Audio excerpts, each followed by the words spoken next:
Bienvenue sur le rocher. Tout le monde veut réussir, mais as-tu déjà pris le temps de te demander c'est quoi réussir vraiment? Est-ce que c'est avoir une belle maison?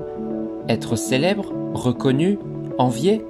Ou est-ce que c'est marcher dans les plans de Dieu, en paix avec lui, rempli de sens?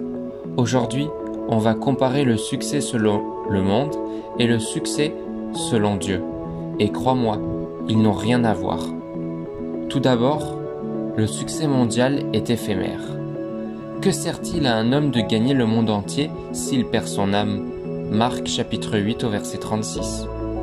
Dans ce monde, tu es réussi si tu es riche, influent, admiré, mais tout ça peut disparaître du jour au lendemain.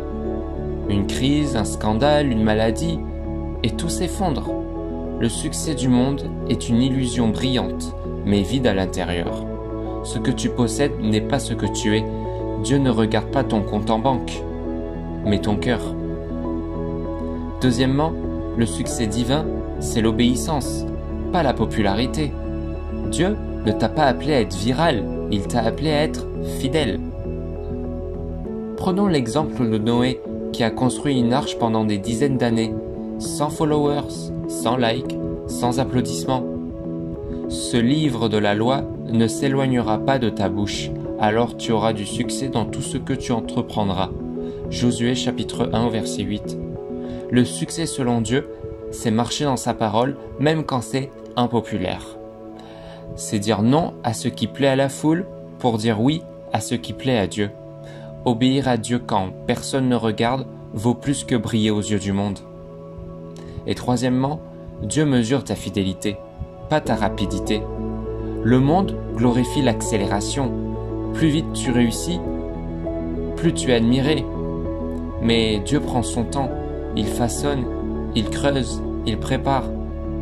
Tu peux mettre 10 ans à accomplir un appel et être exactement là où Dieu veut que tu sois. Ne nous lassons pas de faire le bien, car nous moissonnerons au temps convenable. Galates chapitre 6 au verset 9. Dieu n'est pas impressionné par ta performance. Ce qu'il aime, c'est ta constance, ta persévérance, ta loyauté dans le secret. Réussir selon Dieu, ce n'est pas être vu, c'est être trouvé fidèle. C'est entendre un jour, face à face, bien, bon et fidèle serviteur. Tu peux ne jamais passer à la télé, tu peux ne jamais faire de buzz, mais si tu as marché dans ton appel, si tu as obéi à sa voix, alors tu as réussi.